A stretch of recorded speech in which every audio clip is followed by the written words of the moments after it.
Hi, I'm Carrie, and this is the Planet You mini course. If you haven't already watched the preview video, I recommend doing that first. I know that many of you are meeting me for the first time here, and are probably wondering, well, what does she have to say? So I thought I'd give you a little taste of Planet You and let you see and hear what the workshop courses are going to be like. You'll see that there's a small project in the actual course, and then following that there will be additional weekly writing prompts and projects. I'm going to talk to you a little about writing and give you some writing prompts just to get you to get your pen on the page. So, on writing, the real difference between writing in a journal and any other type of writing is the audience factor. Journal writing is an exploration of you for you. It is meant to be private and personal. The words you use here only need to resonate with you. No one else has to get it. So don't struggle with making your words make sense to someone else or making them pretty. Don't worry about punctuation. Don't worry about grammar. The most common thing I hear from people is, but I can't write. Okay, unless you really can't write, and if you're here, you can at least type, and that counts for this course. What you probably mean is I can't write like something. Like someone whose style you admire, or like the way you want it to come out. Well, writing like someone else isn't what we're here to deal with, and writing like you want to is something you can do. Everyone I know has conversations with themselves. Me, I walk around talking so much that people passing by me often stop and say, "What?" And I have to say, "I'm sorry, just me talking in my head with my mouth open." Those moments when you wander around playing the "where did I put my keys, silly me" game, or that you talk to your sleeping child or your sleeping partner, when you walk out of your boss's office and all the things you meant to say come rushing out your head, or that checkout girl who was rude to you.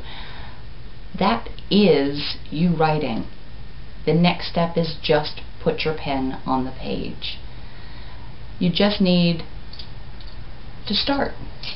Some of you may be afraid that your journal will be discovered and people will learn things about you that you meant to keep private. Well, this isn't a diary, and the exploration of you isn't likely going to bring up things like, "I think Sally Joe is the dumbest person I ever met." Tell your truth, but tell the one that speaks in you, not the one that speaks of others.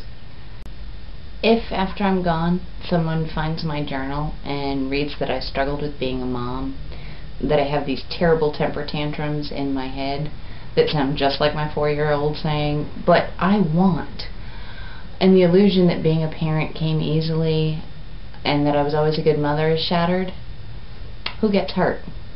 No one. Will my son know things then that make his mama make more sense to him? Perhaps. But I'm not writing for him.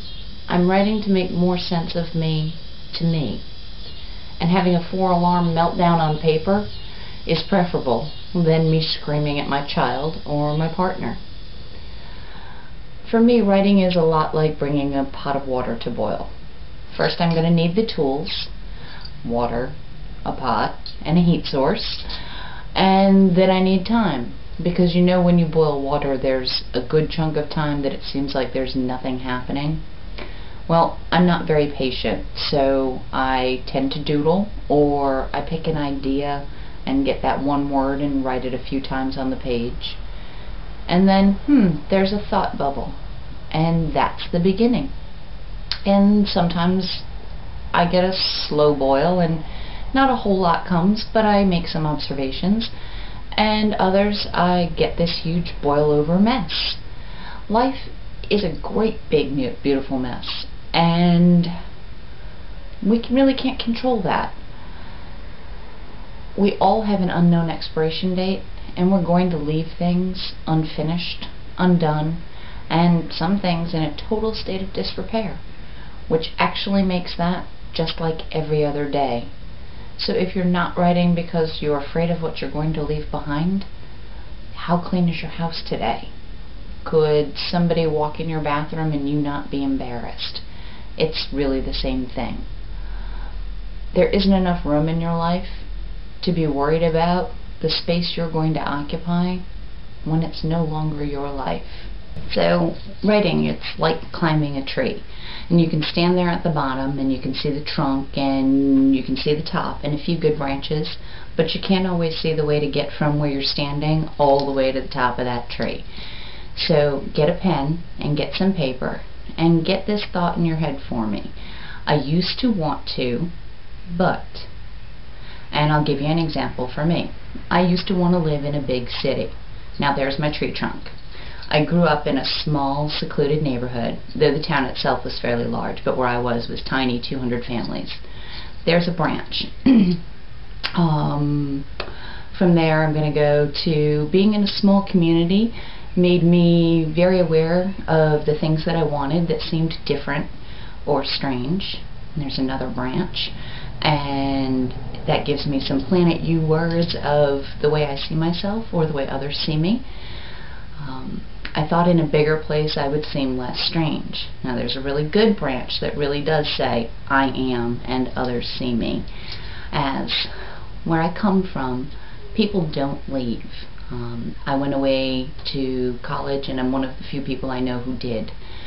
I was only an hour away from home, but I was considered too far away for others to travel to visit. One of my friends told me even, you know, once you leave here, you're gone. That's a pretty interesting little branch there. It's got some neat leaves and brings some things to mind, but it's not going to be strong enough to hold me. But from here, I can see the next branch that's going to get me to the top of the tree. When I was visiting colleges, I ended up narrowing down my choices to one in Boston and one in the suburbs. And I chose the one in the suburbs because there were hills and grass and this beautiful lake. And my response to the place was, yeah, I could live here. I could go to the city and be surrounded by people and be unnoticed, but I could go home to a place that had water and nature's quiet. And this is where I can put my pen down, because I got from my tree trunk to the top of my tree. Well, that was a pretty short writing exercise, but it says some things about Planet Carrie that don't generally come to mind for me. I don't describe myself as a nature lover, but I know that I feel most at home without neon lights and throngs of people, that being by water and sitting on grass hills makes me feel much more comfortable.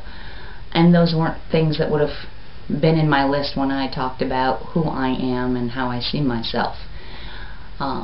And that weak branch up there, I had actually forgotten about that until I was writing this, and that brings up some really interesting things too about the way a choice for me becomes a choice that affects my world, and the way my world then affects what I give of Planet You and who ends up being able to be part of it. So that wasn't so hard, was it? It was pretty easy, pretty fast. Take, what, 45 seconds maybe just to get all the way through that? Pretty simple. So, if you struggled with it, then hopefully you got from the bottom of the tree trunk all the way to the top of your tree. And if not, then you need to go back and find out if you let yourself get a little stuck on a weak branch somewhere.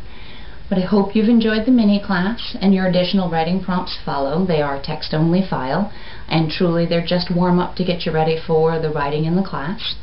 Thank you for stopping by the Planet You, whether it's your first visit or you've come back again, and I hope to see you in the classroom. Bye!